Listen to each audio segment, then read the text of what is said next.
కానీ. అయితే ఈ ఏలినాటి శని ప్రభావం వల్ల ఏం జరుగుతుంది మకర కుంభమీన రాశుల వారికంటే ప్రతి పని యందు కూడాను అనాసక్తి ఉంటుంది.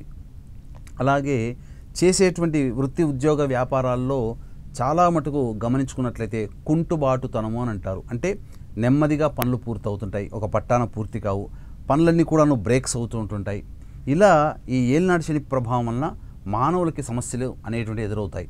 అయితే వీక్షించేటువంటి ఎన్టీవీ ప్రేక్షకులకి అద్భుతమైనటువంటి అవకాశం ఏంటంటే ఈ నెల 31వ తారీఖు శ్రావణ మాసంలో శని త్రయోదశి రావడం చాలా పర్వదినముగా చెప్పుకోవచ్చు, విశేషమైనటువంటిగా చెప్పుకోవచ్చు. అయితే మనకు చాలా సందర్భాల్లోనమ్మ త్రయోదశి తిథి కనుక వచ్చిందనుకోండి, సూర్యోదయం సమయంలోనే చాలా మటుకు త్రయోదశి తిథులు ఉంటాయి. అయితే త్రయోదశి పర్వదినము, త్రయోదశి పుణ్యకాలము అనేటువంటిది ఎప్పుడైతే ప్రదోషకాల సమయంలో ఉంటుందో అది అద్భుతమైనటువంటి యోగాల్ని కలగచేస్తుంది. ఈ త్రయోదశి తిథి సాయంత్రం 7:32 వరకు ఈ నెల 31వ తారీఖు రోజున ఉన్నది. అలాగే నక్షత్రము చూసుకున్నట్లయితే ఏదో ఒక నక్షత్రంలో త్రయోదశి, శని త్రయోదశులు ఏర్పడుతుంటాయి. కానీ శనికి సంబంధించినటువంటి నక్షత్రాలు 3 నక్షత్రాలు. 1 పుష్యమి, 2 అనురాధ, 3 ఉత్తరాభాద్ర.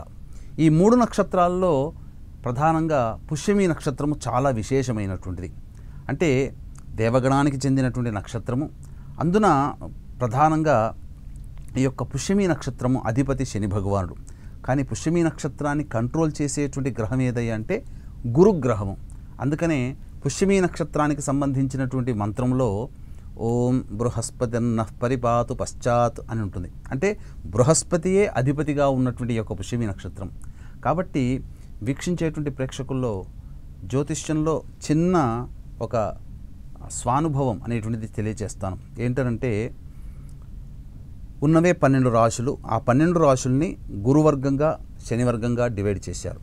కాబట్టి ఈ గురు శనుల యొక్క కలయిక ఈ పుష్యమి నక్షత్రం ఈ నెల 31వ తారీఖు రోజున ఏర్పడేటువంటి శని త్రయోదశి అద్భుతమైనటువంటి పుణ్యకాలము. ఎవరైతే ఈ యొక్క 31వ తారీఖు రోజున శని త్రయోదశి పర్వదినం రోజున దోషాలు తొలగిపోవడానికి ఎవరైతే తమ వంతుగా పరిహారాలు చేసుకుంటారో వారికి సంపూర్ణమైనటువంటి దైవానుగ్రహం కలుగుతుంది. అంటే ఎటువంటి పరిహారాలు చేసుకోవాలి? ఏ సమస్యకైనానమ్మా 2 రకాల పరిహారాలు ఉంటాయి. ఒకటి దైవ పరిహారము మరియు మంత్ర పరిహారము. ఉదాహరణకి మనము వైద్యుని దగ్గరికి వెళ్ళామనుకోండి, ఏదైనా జబ్బు చేసి లేదా దెబ్బ తాకి, అప్పుడు మందులు రాస్తాడు, ఆయింట్మెంట్ రాస్తాడు. ఇవేంటి? వైద్య పరిహారం అంటే వైద్యంగా తీసుకోదలిచినవి. కానీ సూచిస్తూ ఏ సమయానికి ఏ మందులు వాడాలి, ఏ పదార్థాలు తినాలి, ఏ పదార్థాలు తినకూడదు అనేది మనం చేసేటువంటిది. అంటే మనుష్య పరిహారాలు. కాబట్టి సమస్యని అనుసరించి ఈ విధంగా ఈ యొక్క శని త్రయోదశి రోజున 2 పరిహారాలుగా చేసుకోవచ్చు. ఒకటి మంత్ర పరిహారం, 2 మానవ పరిహారం. మానవ పరిహారంలో భాగంగా మనమేం చేసుకోవాలి, మనకు వీలైనంతగా ఖర్చు లేకుండా వీలైనంతగా ఏ పరిహారం చేసుకోవాలనేటువంటిది తెలుసుకుందాం. ముఖ్యంగా ముందుగా దైవం మంత్రాధీనం, తన్మంత్రం బ్రాహ్మణాధీనం.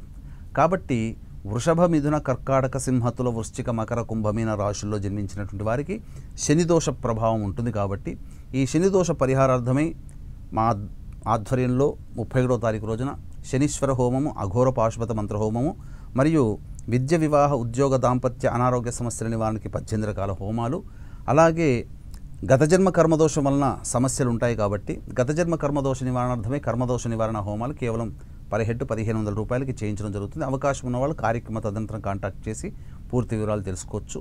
ఇక